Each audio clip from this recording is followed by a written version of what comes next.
함께 말씀 보겠습니다. 느헤미야 2장 11절부터 20절까지 말씀입니다. 제가 한 절 읽고 여러분들 한 절 읽고 그렇게 교독으로 봉독하겠습니다. 나는 예루살렘에 이르러 거기에서 사흘 동안 쉬고 나서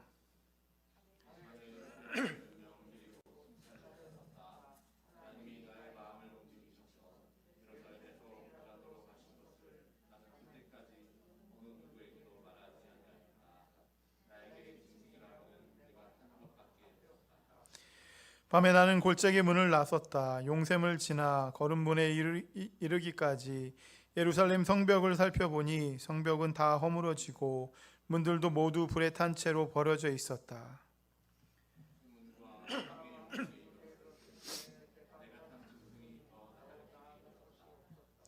그래서 그날 밤에 나는 계곡을 따라 올라가면서 성벽을 둘러보고 다시 골짜기 문을 지나 되돌아왔다.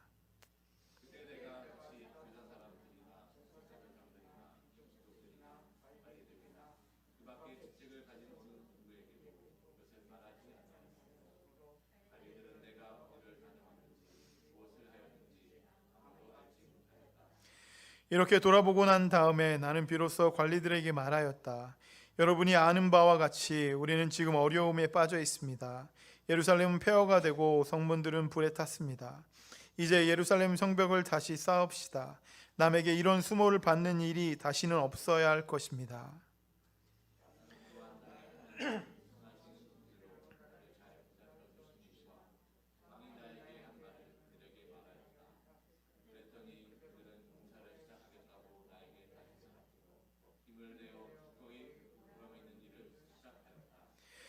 그러나 이 일이 호른 사람 산발락과 종로를 하던 암몬 사람 도비아와 아랍 사람 게셈에게 알려지니 그들은 우리에게로 와서 당신들은 지금 무슨 일을 하고 있는 거요? 왕에게 반역이라도 하겠다는 것이요 하면서 우리를 업신여기고 비웃었다. 내가 나서서 그들에게 대답하였다. 하늘의 하나님이 우리를 위하여 이 일을 꼭 이루어 주실 것이요 성벽을 다시 쌓는 일은 그분의 종인 우리가 해야 할 일이요 예루살렘에서는 당신들의 차지할 몫이 없소 주장할 권리도 기억할 만한 전통도 없소. 아멘. 우리 교회의 이름에 드림이라고 하는 그 단어가 있어서 이거는 뭔가를 이렇게 드린다라고 하는 그런 의미로 생각될 수도 있지만 영어로 꿈이라고 하는 그런 의미를 가지고 있습니다. 그리고 또 한 가지 한국말로는 두드림이라고 하는 그 두와 함께 합쳐져서 어떤 것을 두드린다라고 하는 그런 의미로도 사용되어지는 것을 볼 수 있습니다. 그래서 우리 교회 이름에 두드림, 마음의 문을 두드리고 누군가에게 우리 어떤 것을 두드린다라고 하는 그런 의미를 갖기도 하고 그리고 꿈이 있다라고 하는 그런 뜻도 갖고 있다라고 할 수 있습니다. 그래서 누군가 저에게 저의 꿈은 무엇인가요? 라고 이렇게 묻는다고 하면 저는 이렇게 대답하고 싶습니다. 아주 어렸을 때부터 저의 마음 가운데 주님이 들어오시고 주님이 저의 마음 가운데 들어오신 그 순간부터 저는 주님이 저를 사랑하신다라고 하는 것 그리고 주님이 저에게 은혜를 베풀어 주신다라고 하는 것 주님이 나를 위로하여 주시고 함께 해주신다라고 하는 그 사실이 너무나 감사하고 너무나도 감동적이고 너무나도 좋았습니다. 그래서 어렸을 때부터 이런 마음 나에게 주어진 이런 은혜들 나에게 주어진 하나님의 그런 사랑들 이 사랑들을 다른 사람에게 전해주고 싶어하는 그런 마음이 제 마음 가운데 많이 있었습니다. 그래서 그 마음이 제 마음 가운데 가득 차니까 그 마음이 열정이 되어서 이것을 전하지 않고 이것을 다른 사람에게 주지 않고 그 사랑을 이렇게 나눠주지 않고는 견딜 수 없는 그런 마음이 제 마음 가운데 있었습니다. 그래서 제가 신학교에 가려고 고민을 할 때 그 마음이 저의 마음 가운데 가득 있어서 신학교에 갈 수 있도록 저에게 그것이 콜링이 되고 부르심이 되었던 그런 기억이 있습니다. 그래서 저에게 아주 어렸을 때부터 갖고 있었던 그런 꿈, 그런 비전은 무엇이냐면 하나님이 나를 사랑하신다라고 하는 것 그리고 하나님이 나에게 은혜를 베풀어 주시고 나를 위로해 주신다라고 하는 그것을 다른 사람과 그것을 나누기를 원하는 그런 마음, 그리고 하나님의 그 사랑이 저에게 와서 또 다른 사람에게 흘러가기를 원하는 그런 마음. 그래서 저의 마음은 지금껏 목회자가 된 그 순간부터 계속해서 저의 마음 가운데 있는 꿈과 비전은 바로 그것입니다. 하나님의 사랑이 나를 통해서 다른 사람에게 흘러가는 것, 그리고 나도 하나님의 사랑을 다른 사람에게 전해줄 수 있는 그런 사람, 다른 사람을 사랑하고 다른 사람을 섬기고 다른 사람을 위해서 살아야겠다라고 하는 그런 마음, 그것이 바로 저의 꿈이고 저의 비전이고 그리고 저의 사명이라고 할 수 있습니다. 어떤 사람들은 오해할 수도 있습니다. 제가 교회를 개척하고 나서 교회를 성장시키고 그리고 큰 목회자가 되기를 바라는 그런 사람이라고 생각할 수 있을 것입니다. 만약에 그렇게 된다라고 하면 굉장히 좋겠지만, 사실 제가 진짜로 저의 마음 가운데 원하고 바라는 것은 여러분 딱 한 가지입니다. 나에게 주신 그 사랑, 나에게 주신 그 은혜, 나에게 주신 이 놀라운 것을 다른 사람에게 전하는 것. 저는 목회를 하면서 한 번도 이것을 잊어버린 적이 없고, 목회를 하면서 이것만을 위해서 달려가고 있다라고 그렇게 생각을 하는 사람입니다. 왜냐하면 여러분, 아직도 세상에 많은 사람들이 하나님을 알지 못하고 있고, 하나님을 알지 못하고 있어서 그 사랑을 누리지 못하고 있고, 그 사랑을 누리지 못하니까 힘들고 어려운 것들이 그 모든 사람들 가운데 주어짐으로 인해서 사람들이 힘들어하고 어려워하고 그 사랑을 누리지 못하고 있는 그 모습들을 보게 되면서 제가 굉장히 안타까운 그런 마음이 있습니다. 그래서 정말로 하나님이 진짜이신데, 정말로 하나님이 살아계신데 그 하나님을 다른 사람들에게 전해주고 싶다. 그 사람도 이 하나님을 만나고 하나님을 알게 되고 그 하나님의 사랑을 받게 되면 생각이 바뀌고 마음이 바뀌고 삶이 바뀔 수 있는데, 인생이 바뀔 수 있는데 라고 하는 그런 마음. 그래서 저 열정, 저 열심, 이것은 하나님을 느끼지 못하고 하나님의 사랑을 알지 못하는 그 사람들에게 하나님을 느낄 수 있게 해주고 하나님의 사랑을 그들 가운데 전달해 주고 있는 것, 전달해 주고 싶은 것, 그것이 바로 저의 열정이고 저의 그 열심이라고 할 수 있습니다. 제가 목사이기 때문에 많은 사람들이 저에게 믿음이라고 하는 것은 무엇입니까? 라고 그렇게 질문을 합니다. 여러분들은 어떻게 생각하십니까? 믿음이 과연 무엇입니까? 믿음이란 무엇인가라고 하는 책도 있을 것이고, 믿음에 대한 정의가 너무나도 다양하게 많이 있어서 그것을 한마디로 또 멋있게 아니면 신학적으로 이야기하기가 쉽지가 않습니다. 그런데 누군가 저에게 믿음이란 무엇입니까? 라고 그렇게 묻는다라고 하면, 믿는 사람들은 과연 어떻게 살아야 되냐라고 그렇게 묻는다라고 하면, 저는 믿음이라고 하는 것은 그리스도의 사랑을 알게 되는 것, 그리스도의 사랑을 입게 되는 것이다라고 그렇게 대답을 하고 싶습니다.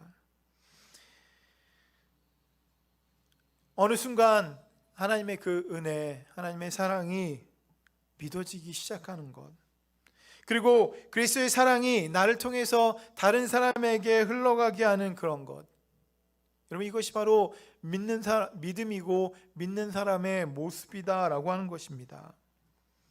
어떠한 상황이 우리 가운데 있다고 할지라도, 어떠한 상황 가운데 우리가 처한다고 할지라도 그리스도의 사랑을 알고 있기 때문에 그것들을 이겨낼 수 있고, 그리스도의 사랑을 알기 때문에 그 사람들에게도 그 사랑을 전달해 줄 수 있는 그런 사람, 여러분 이런 사람이 바로 믿음의 사람이 아니겠습니까?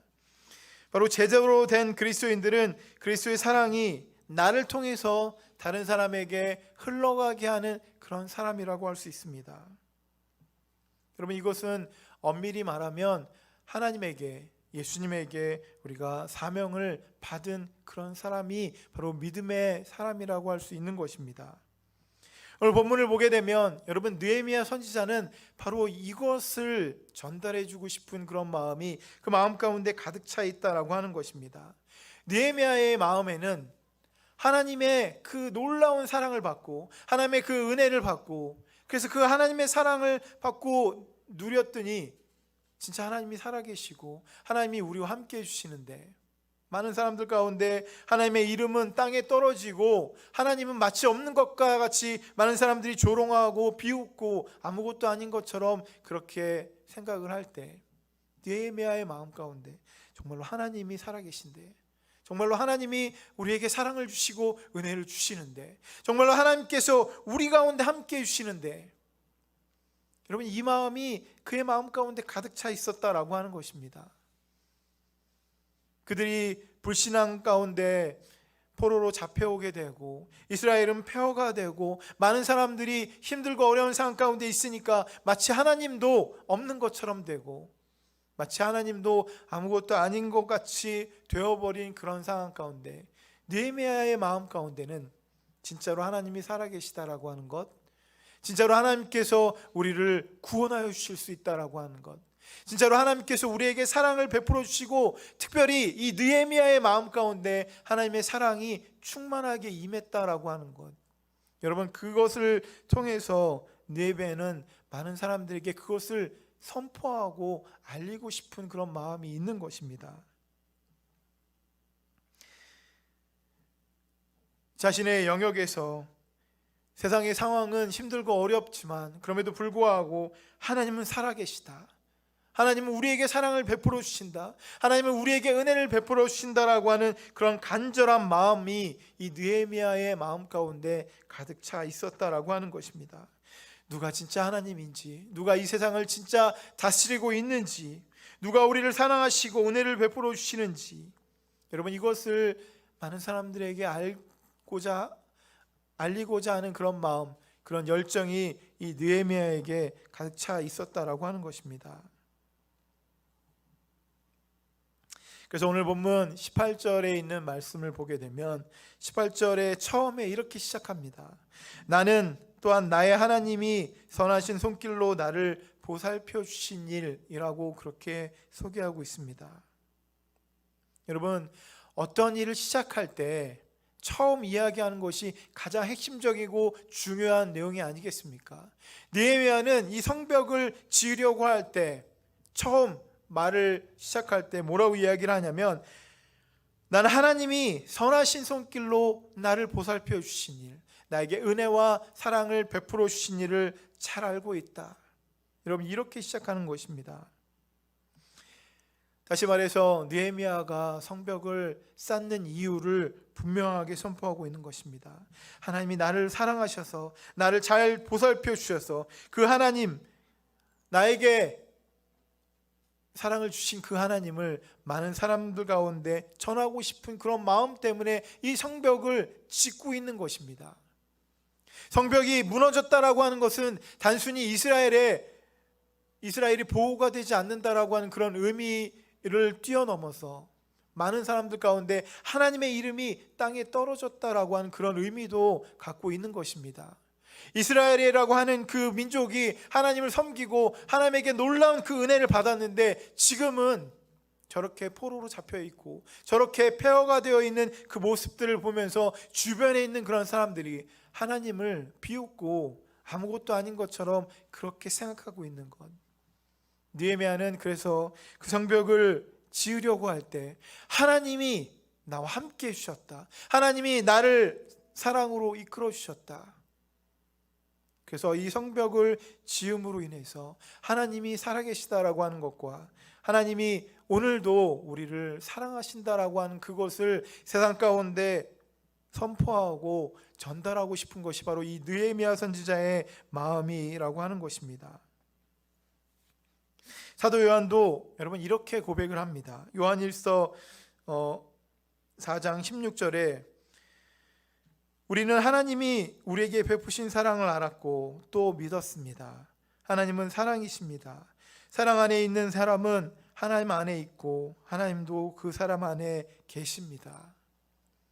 사도 요한이 선포하고 있는 것이 무엇입니까? 하나님의 사랑을 알게 되었다라고 그렇게 고백하는 것 아니겠습니까? 느헤미야도 선포하는 것이 무엇입니까? 하나님이 나에게 선하신 손으로 나를 이끌어 주시고 그 사랑을 베풀어 주셨다. 내가 그 사랑을 알게 되었다라고 그렇게 고백하고 있는 것이 아니겠습니까? 우리가 하나님을 향한 믿음을 갖게 되는 것, 여러분 이것은 바로 하나님이 나를 사랑하신다라고 하는 그것을 깨닫게 되는 순간이다라고 하는 것입니다. 그렇기 때문에 느헤미야가 그렇게 고백하는 것이고, 그리고 사도 요한도 그렇게 고백하고 있는 것입니다. 결국 느헤미야가 하고 싶어하는 것은 성벽을 쌓음으로 인해서 하나님의 이름이 땅에 떨어져 있는 이 모든 것을 다시 세우고자 하는 그런 마음이 그의 마음 가운데 있다라고 하는 것입니다. 정말로 하나님이 살아계신 것, 정말로 하나님께서 오늘도 우리 가운데 함께 해주신다라고 하는 그것을 이 느헤미야의 마음 가운데 가득 있었기 때문에, 비록 상황은 좋지 않습니다. 아직도 포로로 잡혀있고 식민지의 그런 삶을 살고 있습니다. 많은 사람들이, 주변에 있는 나라들이 계속해서 공격해 오기 때문에 그들은 너무나도 취약한, 너무나도 불안한 그런 삶을 살고 있습니다. 그럼에도 불구하고 하나님이 살아계시다라고 하는 그것은 변하지 않는 그런 진리이기 때문에, 하나님이 살아계시다라고 하는 것을 믿는 그 느헤미야가 하나님의 이름을 높이기 위해서 그가 가장 먼저 하고 싶었던 그것이 바로 성벽을 쌓는 일이다라고 하는 것입니다. 그리고 느헤미야의 마음에는 이것이 자신에게 주어진 사명이라고 생각을 하는 것입니다. 여러분, 사명은 아까도 말씀드렸듯이 다른 것이 아닙니다. 하나님이 나를 사랑하신다라고 하는 그것을 깨닫게 되고 그것을 다른 사람들에게 전달해 주는 것, 내가 느끼고 있는 그 사랑을 다른 사람도 느꼈으면 좋겠다라고 하는 그런 마음을 갖게 되는 것, 여러분 이것이 바로 우리에게 주어진 사명이 아니겠습니까? 느헤미야는 바로 그것을 깨달은 것입니다. 그 자신에게 주어진 그 사명, 하나님이 아무것도 아닌 것이 아니다. 하나님이 온 세상을 다스리고 있다. 하나님은 오늘도 우리와 함께 해주시고 그 사랑을 베풀어 주신다라고 하는 그것을 다른 사람들에게 전달하는 것이 자신에게 주어진 사명이라고 그렇게 생각을 합니다. 사람들은 어떤 일을 할 때 여러분 망설이고 또 주저합니다. 망설이는 이유가 분명히 있습니다. 여러 가지 다양한 그런 이유 때문에 망설이는 그런 일들이 많이 있습니다. 근데 우리나라 그 옛말에 구더기가 무서워서 장을 못 담근다라고 하는 못 담글 수는 없다. 그러니까 담그지 않을 수 없다라고 하는 그런 말이 있지 않습니까? 분명히 상황은 안 좋고 여러 가지 어려움들이 우리 앞에 있지만, 그리고 우리가 망설이는 이유가 분명하게 앞에 있지만, 그럼에도 불구하고 꼭 해야 될 일은 해야 된다라고 하는 그런 말이 아니겠습니까? 매일 먹는 밥 살만치고 건강에도 좋지 않으니까 아예 먹지 않자라고 그렇게 이야기하면, 그렇게 생각하면 여러분 우리의 몸이 엄청나게 큰 탈이 나지 않겠습니까? 백신도 비록 위험성이 있을지라도 맞는 것이 맞지 않는 것보다 낫다라고 하는 것, 그것 때문에 우리는 그 백신을 꼭 맞아야 하는 것 아니겠습니까? 너무나도 극히 아주 작은 그러한 그 소수의 그런 일 때문에 어떤 사람이 잘못됐다라고 하는 그 말 한마디가 여러분 백신을 안 맞는 사람들을 만들어내었습니다. 우리나라에도 그런 사람들이 있고, 그리고 미국에도 그런 사람들이 있습니다. 그래서 미국에서는 지금 너무나도 백신을 안 맞기 때문에, 백신은 넘쳐나는데 사람들이 안 맞으니까 상품권을 주기도 하고, 여러 가지 영화 티켓을 주기도 하고, 여러 가지 것들을 준비해서 백신을 맞도록 그렇게 유도하기도 합니다. 너무나도 중요한 것이 바로 우리가 함께 그 백신을 맞아서 집단 면역을 이루어내는 것이 중요하지 않습니까? 그럼에도 불구하고 우리 앞에 그것을 망설이게 하는 그러한 것들이 존재한다라고 하는 것입니다. 실제로 정말로 중요한 이유가 아닌데도 불구하고 그 조그만 것 하나가 우리를 망설이게 만든다라고 하는 것입니다. 여러분, 망설임과 신중한 것은 분명한 차이가 있는 것입니다. 신중한 것은 다시 한번 생각하고 다각도로 생각하고 여러 가지 종합적으로 결론을 내려서 무엇을 결정하는 것이 바로 신중한 것이고, 망설임이라고 하는 것은 정확하지도 않고 확실하지도 않은 것.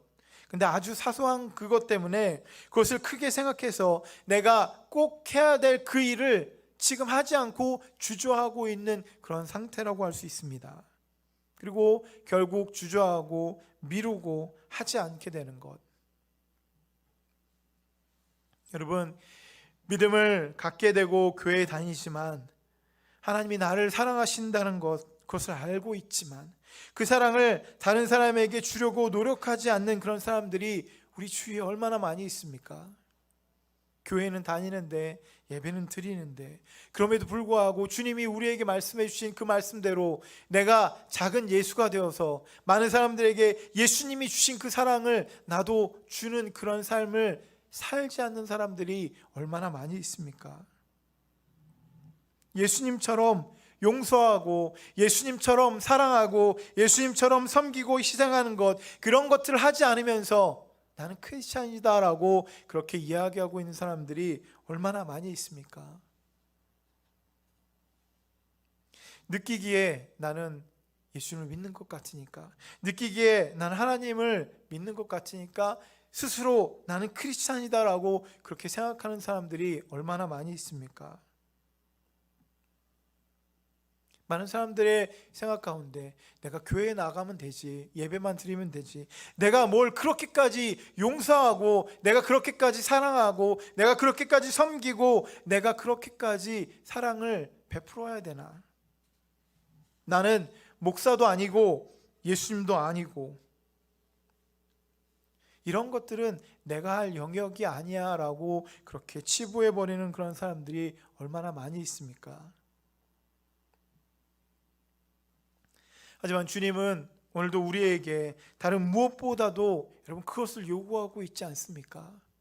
나를 통해서 하나님의 사랑이 다른 사람에게 흘러가게 만드는 것, 나를 통해서 하나님이 살아계시다라고 하는 그것을 많은 사람들에게 보여주는 것, 많은 사람들이 비웃고 하나님이 없는 것처럼 그렇게 살고 있고 죄 가운데 살고 있지만 나를 통해서 하나님이 살아계시다라고 하는 것, 그리고 하나님은 오늘도 온 세상을 다스리고 오늘도 우리를 사랑하시고 우리를 불러주신다라고 하는 그것, 여러분 이것이 바로 주님을 따라 사는 그런 삶이 아닙니까?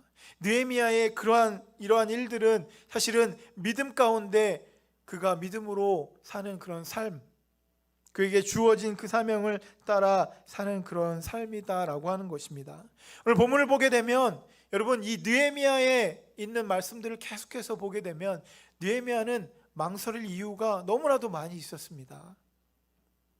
그는 그 바벨론의 굉장히 높은 그런 관직에 있었지만 여러분 자기가 갖고 있는 그 직위 때문에 오히려 이런 일들을 하게 되다가 그것에서 해고가 될 수도 있고 잘못된 일이 있지 않겠습니까?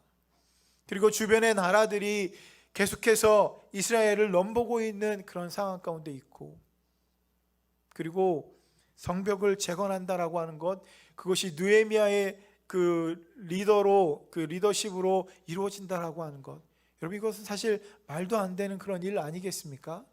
느헤미야가 원래 이 바벨론 왕의 비서실장과 같은 그런 일들을 했는데 단번에 많은 사람들을 지도하고 또 많은 사람들 데리고 와서 그 사람들에게 그 일들을 다 맡기고 그리고 52일 만에 이 성벽을 재건한다라고 하는 것, 원래 그 일들을 했던 사람도 힘들 텐데 여러분 그 일들을 할 수 있다라고 하는 것, 분명히 느헤미야에게는 망설일 이유가 너무나도 많이 있었습니다. 주저할 이유가 너무나도 많이 있었습니다.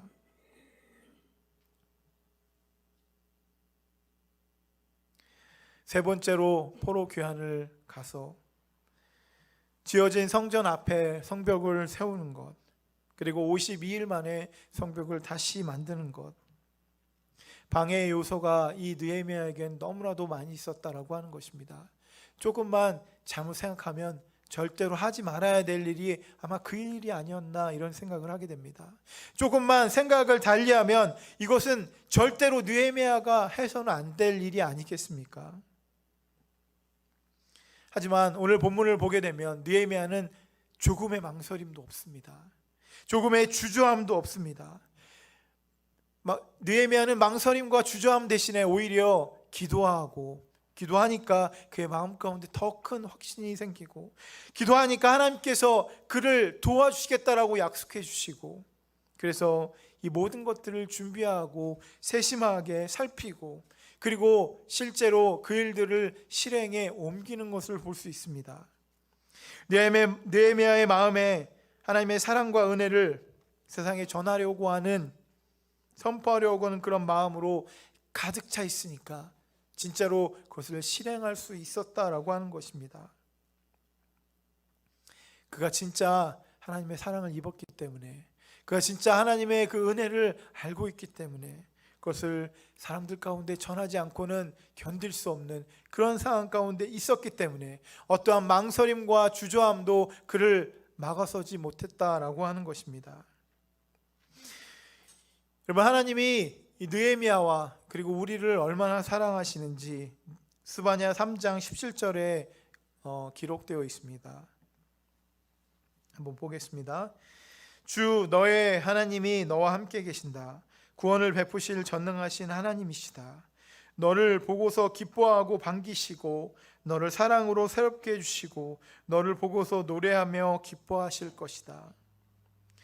여러분, 전능하신 그 하나님께서 우리에게 구원을 베풀어 주시겠다라고 약속해 주시고, 우리 때문에 기뻐하고 우리 때문에 즐거워하시고 우리 때문에 견딜 수 없는 그 기쁨 가운데 있으시다라고, 그렇게 우리를 사랑하신다라고 그렇게 고백하시는 것입니다. 여러분, 그 전능하신 하나님이 정말로 우리를 구원하실 수 있지 않으십니까? 그 전능하신 하나님께서 이스라엘 백성들을 그 이집트로부터 구원해 내지 않으셨습니까? 그 전능하신 하나님께서 이제 바벨론의 포로에 잡혀있는 그들을 하나님께서 불쌍히 여기셔서 그들을 다시 구원하셔서 이스라엘로 돌아올 수 있도록 만들어주지 않으셨습니까? 오늘 우리도 마찬가지입니다. 우리 삶 가운데 힘들고 어려운 일들이 우리 가운데 그렇게 많이 있지만, 그럼에도 불구하고 하나님은 여러분들을 구원하기를 원하십니다. 하나님은 여러분들을 사랑하시고 오늘도 여러분들을 불러주시고 여러분들에게 하나님의 놀라운 것들을 허락해 주기를 원하신다라고 하는 것입니다. 바로 그러한 하나님을 이 느헤미야는 이 세상에 전하는 일, 그 모든 그 전하는 일들 가운데 주저함 없이 바로 그것을 실행에 옮기고 있는 것입니다. 느헤미야는 12절에 하나님이 나의 마음을 움직이셔서 예루살렘에서 일하도록 하신 것을 이라고 그렇게 말씀을 하면서, 자기가 이렇게 하고자 하는 이런 모든 계획들, 지금 실행하고 있는 이 모든 것들은 사실은 하나님이 나에게 그 일들을 맡겨주신 것이다 라고 그렇게 이야기합니다.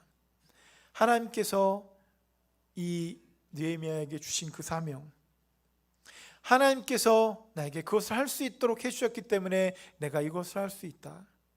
여러분, 느헤미야는 기도했고, 느헤미야는 그 왕에게 부탁을 했고, 그 모든 일들 가운데 자신이 주도적으로 그 모든 일들을 다 했는데도 불구하고 느헤미야는 하나님이 그 일들을 할 수 있도록 만들어 주셨다라고 그렇게 고백하고 있는 것입니다. 여러분, 저에게 주신 그런 꿈, 느헤미야에게 주신 그런 비전도 모두 다 하나님께서 우리에게 그것을 할 수 있도록 주신 그런 사명이 아니겠습니까? 여러분들에게는 어떠한 꿈 그리고 비전을 주셨습니까? 여러분들에게 어떠한 사명이 있으십니까? 내가 예수님을 믿으면서 이것만큼은 꼭 해야 된다라고 하는 그것, 내가 예수님을 믿으면서 인생을 살면서 우리의 삶 가운데 내가 이것만큼은 내가 꼭 해야 되겠다라고 하는 그런 꿈과 비전이 어떤 것이 있습니까? 분명한 것은 우리가 아직 그것을 제대로 파악하지 못하고 알지 못할 때라고 할지라도, 여러분, 우리 마음 가운데 가득 차 있는 그것이 바로 주님께서 우리에게 주신 바로 꿈이 아니겠습니까? 우리 마음 가운데 가득 차 있어서 내가 하지 않고는 견딜 수 없는 그 마음을 주신 것, 이것이 나에게 주신 꿈인지 비전인지 내가 확실하게 알지는 못하지만 나의 마음 가운데 이것만큼 내가 꼭 해야 돼, 내가 이것만큼은 꼭 해야 돼라고 하는 그런 마음을 주신 것, 여러분, 그것이 바로 우리에게 주신 꿈이고 우리에게 주신 비전이고 우리에게 주신 그 사명이 아니겠습니까? 여러분, 인생은 분명히 목적이 있습니다. 내가 어디로부터 왔고 어디로 가고 나에게 주어진 삶에서 나는 무엇을 하면서 살아야 하는가라고 하는 것, 여러분, 목적이 분명히 있다라고 하는 것입니다. 목적이 이끄는 삶이라고 하는 그 책을 보게 되면 모든 것이 여러분 하나님으로부터 시작된 것을 알 수가 있는 것입니다.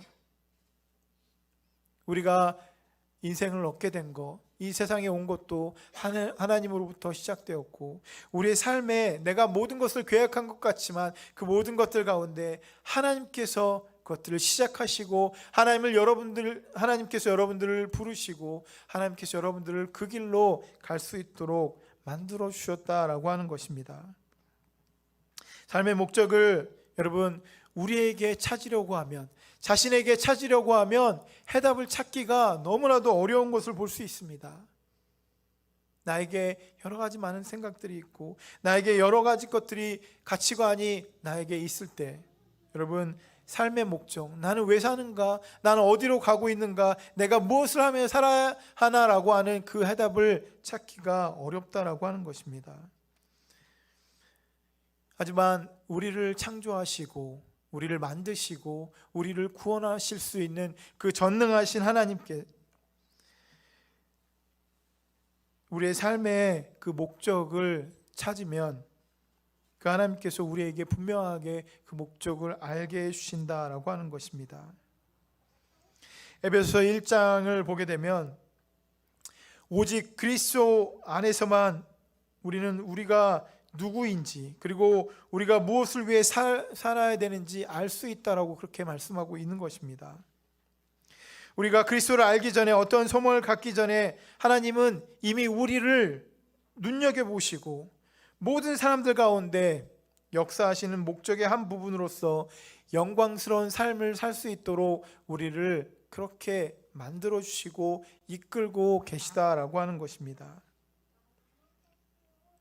여러분, 이렇게 에베소 1장에 있는 말씀처럼 거창하게 그렇게 말씀을 드렸지만 아까 서두에 여러분들에게 말씀을 드렸던 것처럼 하나님은 그 모든 계획들 가운데 오직 우리를 사랑하신다라고 하는 것, 우리에게 계속해서 사랑과 은혜를 베풀어 주신다라고 하는 것, 그렇기 때문에 우리를 구원하여 주시고 그 은혜의 길로 우리를 인도해 주신다라고 하는 것, 우리가 깨닫게 된 그것을 많은 사람들에게 전달해 주는 것이 바로 믿음의 삶이고, 그 믿음의 삶을 통해서 하나님께서 역사하신다라고 하는 것을 우리에게 분명하게 말씀하고 있는 것입니다.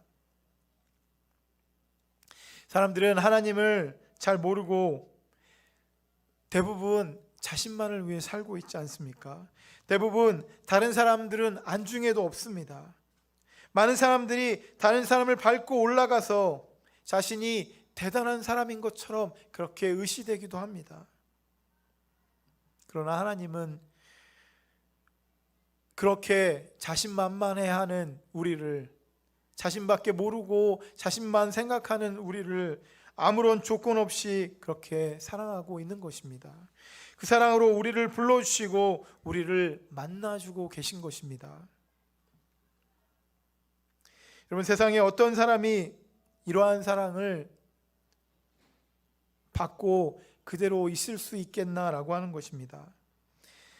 아무런 조건 없이 우리에게 주신 그 사랑을 받은 그런 사람들, 사랑을 받고 그 사랑이 우리에게 너무나도 풍성하게 있기 때문에 여러분, 이것을 다른 사람에게 전달하지 않고는 견딜 수 없는 상황이 바로 우리 가운데 주어진 그 사랑이다라고 하는 것입니다. 그래서 우리는 그 사랑을 받았기 때문에 이것을 그냥 가만히 있는 것이 아니라 우리를 통해서 세상에 있는 사람들에게 흘러가게 만드는 것, 그것이 바로 우리에게 주어진 그 사명을 감당하는 것이다라고 하는 것입니다. 하나님께서 바로 우리에게 바로 이러한 사명을 알게 해주신다라고 하는 것입니다. 느헤미야는 이러한 사명을 갖고 세심하게 그 사명을 이루기 위해서 최선을 다하고 있습니다. 그리고 실제로 그 사명을 실행에 옮깁니다. 여러분, 우리 삶에 하나님께서 우리에게 주신 그 사명을 발견하는 것도 중요하지만 실제로 그것을 실행에 옮기는 것이 더 중요하다라고 하는 사실입니다. 사명을 아는 것과 사명을 실행으로 옮기는 것과는 큰 차이가 있습니다.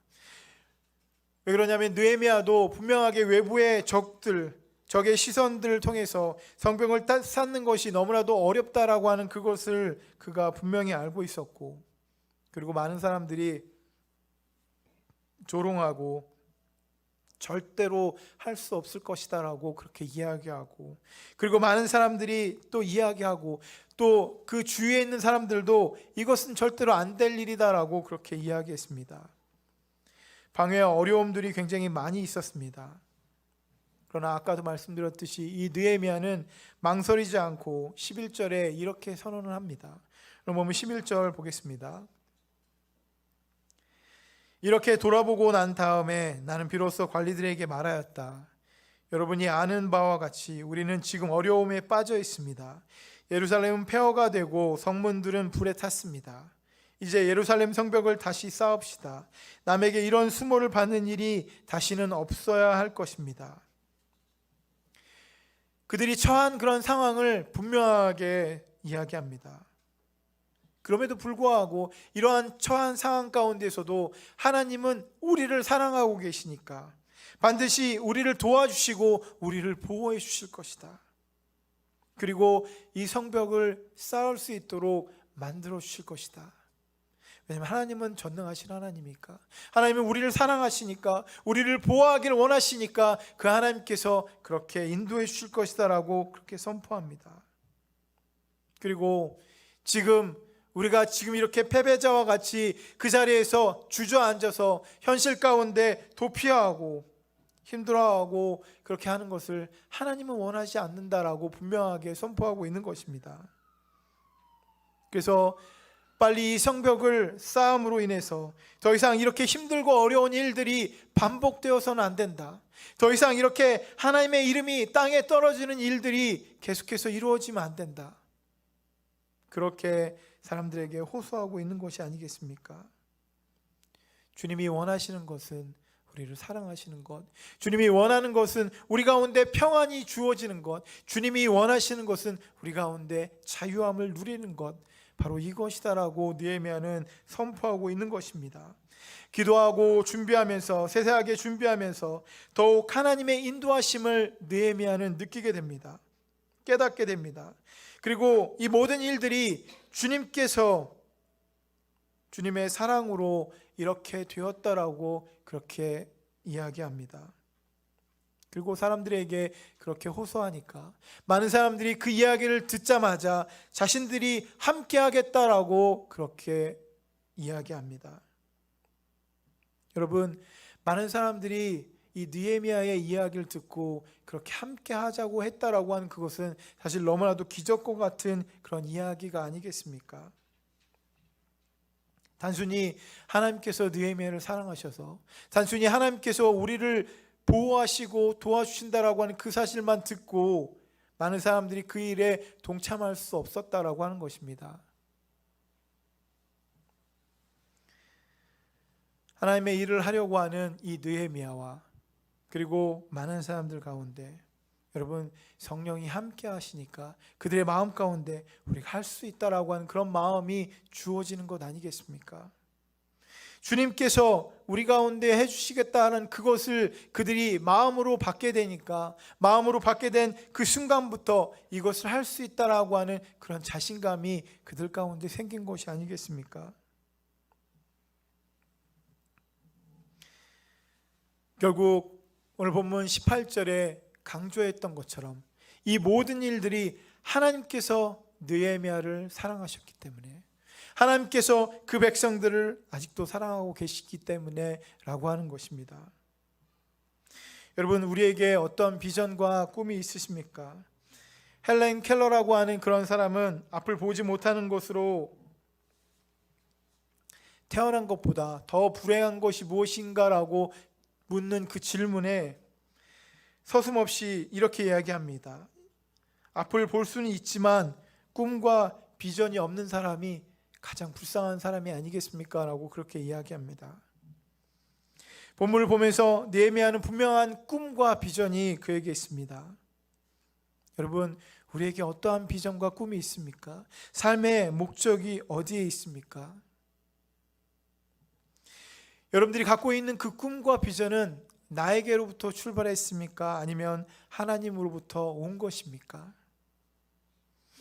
느헤미야는 산발락과 도비야, 겟셈의 방해와 비웃음에도 담대하게 꿈을 향해서 나아갔습니다. 여러분, 실제로 메이플리츠의 이 광역 밴쿠버 지역 중에 한인 교회가 가장 적습니다. 가장 적은 이유가 무엇이냐면 한인들이 많지 않기 때문이 아니겠습니까?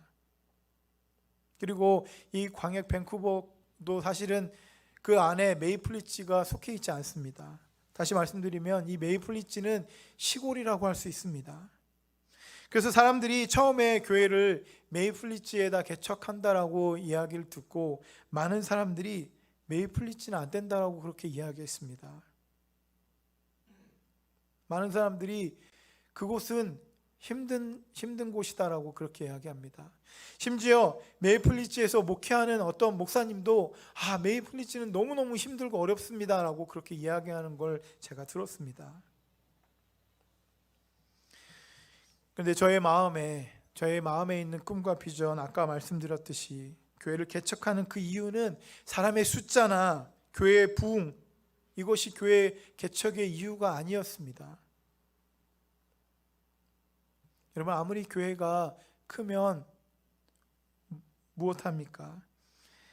그 큰 교회 가운데 주님을 닮아서 그 사랑을 흘려보내는 사람이 적다면 그것은 아무 소용이 없는 것입니다.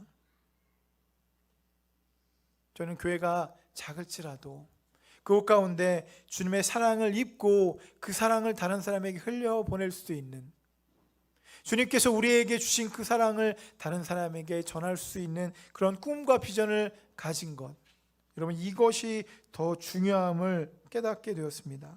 그렇기 때문에 메이플리츠가 중요한 것이 아니라 여러분, 어디에 교회를 개척하더라도 그곳에서 하나님의 꿈과 비전을 향해서 나아갈 수 있었다라고 하는 것입니다.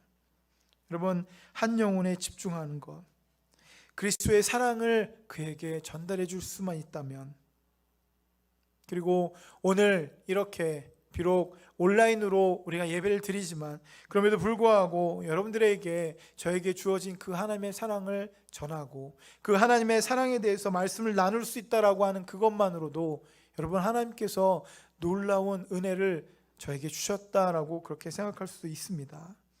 그래서 저는 이것 하나만으로도 저는 너무나도 행복한 그런 목회자가 아닌가, 너무나도 감사한 일이 아닌가 이렇게 생각을 합니다. 여러분, 겉으로 드러난 그런 화려함보다 그 속에 그리스도의 마음이 있는 그런 사람, 그리고 그 마음으로 그리스도를 나타내려고 실행에 옮기는 그런 사람, 여러분, 이 사람이 바로 느헤미야 선지자인 것입니다. 우리 모두가 사실은 이 느헤미야처럼 그런 마음을 갖고 나아가야만 할 것입니다. 겉으로 보여지는 그런 화려함이 아니라 그 속에 진짜 그리스도를 나타내려고 하는 그런 마음, 그리스도가 우리를 사랑하고 우리 가운데 구원을 베풀어 주신다는 이 사실을 사람들에게 전할 수 있는 그런 마음, 여러분, 이것이 우리에게 너무나도 중요한 것입니다. 분명히 느헤미야는 이 거룩하고 위대한 사명을 방해하려는 시도들이 그 가운데 있었지만 그가 겁먹지 않고 기도로 준비하고 담대함으로 이것들을 실행에 옮겼습니다. 그리고 실행에 옮긴 후 정확히 52일 만에 모든 방해와 그리고 모든 우려와 모든 사람들의 조롱들을 뒤로하고 하나님의 이름을 세상 가운데 높이 올렸다라고 하는 것입니다. 여러분, 불가능한 일이 이루어졌습니다. 불가능한 일이 이루어짐으로 인해서 하나님이 살아계시다라고 하는 것을 사람들 가운데서 분명하게 보여줄 수 있는 일이 일어났다라고 하는 것입니다. 여러분, 실행에 옮기는 것이 중요합니다. 우리가 예수님을 믿는 것, 주님이 우리에게 주신 그 목적과 그 방향으로 나아가는 것, 우리도 분명히 할 수 있습니다. 우리도 느헤미야처럼 이러한 사명들을 받은 사람들이고 믿음으로 그 길들을 가는 그런 사람들이기 때문에 주님께서 우리를 도와주셔서 우리 가운데 이러한 역사를 이룰 수 있다라고 하는 것입니다. 우리도 할 수 있습니다. 믿음의 사람을 바로 주님께서 이렇게 책임져 주신다라고 하는 것입니다. 느헤미야를 붙잡아 주셨던 것처럼, 느헤미야가 성벽을 지을 수 있었던 것처럼, 여러분, 우리 가운데 하나님의 이름을 높이 올리고 정말로 하나님이 살아계시다라고 하는 그것을 증거하려고 하는 그 순간, 하나님의 놀라운 위대한 역사들, 기적의 역사들이 우리의 삶 가운데 드러나게 되고 이루어질 줄 믿습니다. 그렇기 때문에 여러분, 우리에게 맡겨진 그 일들을 주저하거나 망설이지 말고 담대함으로 그 일들을 감당해 나갈 때, 여러분, 느헤미야에게 일어났던 기적이 바로 오늘 우리에게 일어나게 될 줄 믿습니다. 우리의 삶에, 아무것도 아닌 것 같은 우리의 삶에 여러분, 이러한 놀라운 기적의 역사가 일어나는 것, 이 놀라운 역사를 경험하는 저와 여러분 모두가 되기를 예수님의 이름으로 축원합니다. 함께 같이 기도하겠습니다.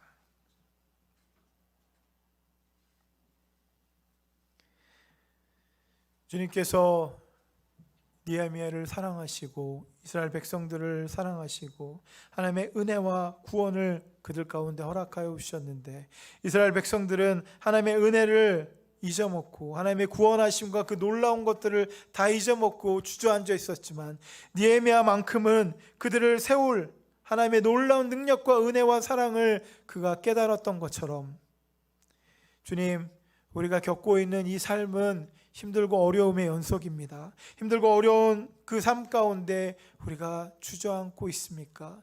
그 가운데 그냥 안일하게 그렇게 살고 있습니까? 교회를 왔다 갔다 하고 예배는 드리지만 주님의 사명을 잊고 주님께서 우리에게 원하시는 그것들을 잊어먹고 그렇게 살고 있지 않습니까? 주님, 우리를 느헤미야처럼 불러주시고 우리를 느헤미야처럼 사용하여 주시고 하나님의 놀라운 일들이 우리를 통해서 일어날 수 있도록 인도하여 주시옵소서. 망설임보다 주님께서 주시는 그 담대함으로 그 일들을 이룰 수 있도록 우리를 인도하여 주실 줄 믿사오며 우리를 살리신 예수님의 이름으로 간절히 기도드렸습니다. 우리 함께 같이 마지막 찬양하겠습니다.